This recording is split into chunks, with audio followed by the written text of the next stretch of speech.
भोपाल से प्रस्तुत हैं प्रादेशिक समाचार। नमस्कार, समाचारों के साथ मैं जितेंद्र रघुवंशी। पहले मुख्य समाचार। भाजपा के वरिष्ठ नेता और प्रधानमंत्री नरेंद्र मोदी ने सागर और हरदा में किया चुनाव प्रचार। भोपाल में करेंगे रोड शो। लोकसभा चुनाव के दूसरे चरण के लिए प्रचार थमा। प्रदेश की 6 सीटों पर 26 अप्रैल को होगा मतदान।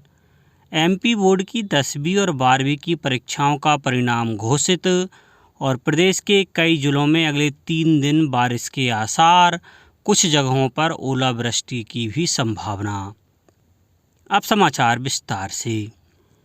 भारतीय जनता पार्टी के वरिष्ठ नेता और प्रधानमंत्री नरेंद्र मोदी प्रदेश के दौरे पर हैं। श्री मोदी ने भोपाल में रोड शो किया। 1 किलोमीटर लंबे इस रोड शो में 200 से अधिक मंचों पर उनका अभिनंदन किया गया। इस रोड शो को देखते हुए यातायात व्यवस्था में परिवर्तन किया गया था, साथ ही सुरक्षा के पुख्ता इंतजाम किए गए थे। इसके पहले श्री मोदी ने सागर जिले के बड़तुमा के संत रविदास मंदिर प्रांगण में जनसभा को संबोधित किया। साथ ही श्री मोदी ने हरदा जिले के अवागांव खुर्द में एक अन्य जनसभा को संबोधित किया। लोकसभा चुनाव के लिए प्रदेश में प्रचार जोरों पर है। कांग्रेस, भाजपा सहित अन्य दल और निर्दलीय भी प्रचार में जुटे हुए हैं। मुख्यमंत्री डॉक्टर मोहन यादव ने खरगोन में भाजपा प्रत्याशी की नामांकन रैली में सहभागिता की। डॉक्टर यादव ने सागर और भोपाल जिले में भी प्रचार कार्यक्रमों में हिस्सा लिया। प्रदेश कांग्रेस अध्यक्ष जीतू पटवारी ने इंदौर, रतलाम, धार में प्रचार किया। इन लोकसभा क्षेत्रों के कांग्रेस प्रत्याशियों की नामांकन रैली को उन्होंने संबोधित किया। इस अवसर पर राज्यसभा सदस्य विवेक तन्खा और पूर्व केंद्रीय मंत्री अरुण यादव उपस्थित थे। लोकसभा चुनाव के दूसरे चरण के लिए कल प्रचार का अंतिम दिन था। प्रदेश के जिन 6 लोकसभा क्षेत्रों में 26 अप्रैल को सुबह 7 से शाम 6 बजे तक मतदान होना है, वहां पर चुनाव प्रचार बंद हो गया।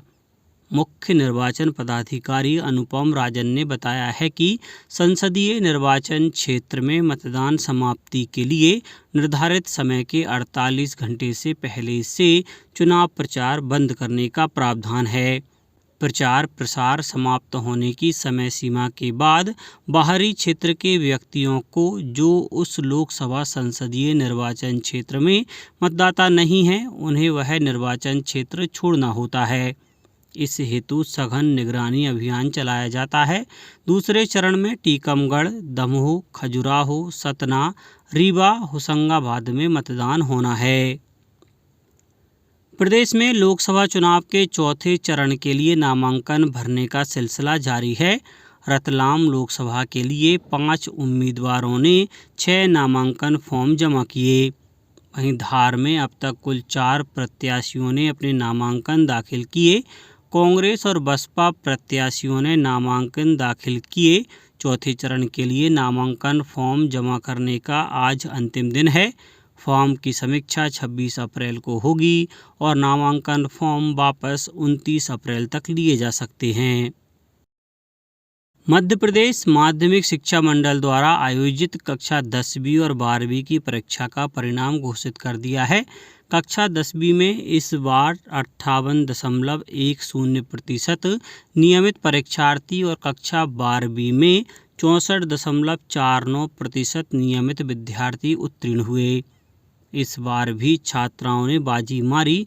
नियमित विद्यार्थियों में कक्षा 10वीं में 54.35% छात्र और 61.88% छात्राएं सफल रहीं।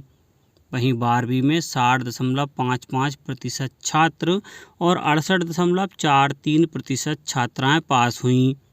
मंडला की अनुष्का अग्रवाल ने 10वीं में टॉप किया है। अनुष्का को 500 में से 495 अंक मिले हैं।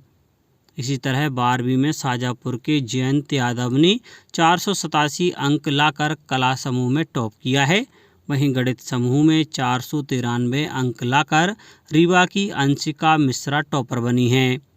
वाणिज्य समूह में विदिशा की मुस्कान दांगी 493 अंक लेकर पहले स्थान पर रहीं। इस साल इन दोनों परीक्षाओं में 17.5 लाख से अधिक विद्यार्थी शामिल हुए थे। ग्वालियर के शासकीय पद्मा राजे कन्या उच्चतर माध्यमिक विद्यालय की छात्राओं ने मतदान जागरूकता पर केंद्रित संगीतमयी नृत्य नाटिका प्रस्तुत की। प्रदेश के मुख्य निर्वाचन पदाधिकारी अनुपम राजन इस कार्यक्रम में मौजूद थे। खंडवा संसदीय क्षेत्र में आगामी 13 मई को मतदान होगा। जिले के हरसूद विधानसभा क्षेत्र में 7 मई को मतदान होगा। जिले में 100% मतदान के लिए विभिन्न गतिविधियां आयोजित की जा रही हैं। अब बात मौसम की। प्रदेश में एक बार फिर बारिश, आंधी और ओले गिरने की संभावना है। मौसम विभाग का अनुमान है कि 26 अप्रैल तक बारिश हो सकती है। भोपाल, इंदौर, ग्वालियर, जबलपुर, उज्जैन समेत पूरे मालवा निमाड़ में बारिश हो सकती है। भोपाल सहित प्रदेश के कई जिलों में बादल छाए हुए हैं। छिंदवाड़ा में बारिश के साथ ओले भी गिरे। मौसम विभाग के अनुसार पश्चिमी विक्षोभ, साइक्लोनिक सर्कुलेशन और ट्रफ लाइन की वजह से प्रदेश में ऐसा सिस्टम बना हुआ है। भोपाल, इंदौर, उज्जैन, जबलपुर, नीमच, मंदसौर, रतलाम, झाबुआ, अलीराजपुर, बड़वानी, धार, खरगोन, रतलाम, आगरमालवा, राजगढ़, शाजापुर, देवास, हरदा, खंडवा, बुरहानपुर, सीहोर, नर्मदापुरम, बैतूल, छिंदवाड़ा, पाढुरना, सिवनी, मंडला सहित कुछ अन्य जिलों में बारिश होने के आसार हैं। अब कुछ समाचार संक्षेप में। मध्य प्रदेश राज्य आपदा प्रबंधन प्राधिकरण द्वारा जन समुदाय को लू के प्रकोप से बचाने हेतु एडवाइजरी जारी की गई है। अशोकनगर में कलेक्टर ने इस संबंध में जिले के संबंधित विभागों को निर्देश दिए हैं। लोकसभा चुनाव की आदर्श आचरण संहिता प्रभावशील होने के बाद पुलिस एवं अन्य एजेंसियों द्वारा 16 मार्च से 22 अप्रैल तक 19 करोड़ 54 लाख रुपए से अधिक की नगद राशि सहित 244 करोड़ 55 लाख से अधिक की विभिन्न सामग्री जब्त की है। मध्य प्रदेश मदरसा बोर्ड की हाई स्कूल और हायर सेकेंडरी उर्दू माध्यम परीक्षा सत्र 2024 के लिए परीक्षा की आवेदन तिथि को बढ़ा दिया है। अब बिना विलंब शुल्क के आवेदन पत्र 25 जुलाई 2024 तक भरे जा सकेंगे। और साउथ ईस्टर्न कोल फील्ड्स लिमिटेड ने शहडोल जिले के सुहागपुर एरिया को वित्तीय वर्ष 2024-25 के लिए 64 लाख टन कोयला उत्पादन का लक्ष्य दिया गया है। अंत में मुख्य समाचार एक बार फिर। भाजपा के वरिष्ठ नेता और प्रधानमंत्री नरेंद्र मोदी ने सागर और हरदा में किया चुनाव प्रचार। भोपाल में करेंगे रोड शो। लोकसभा चुनाव के दूसरे चरण के लिए प्रचार थमा। प्रदेश की 6 सीटों पर 26 अप्रैल को होगा मतदान। एमपी बोर्ड की 10वीं और 12वीं की परीक्षाओं का परिणाम घोषित। और प्रदेश के कई जिलों में अगले 3 दिन बारिश के आसार, कुछ जगहों पर ओलावृष्टि की भी संभावना। आज के इस बुलेटिन में बस इतना ही। नमस्कार।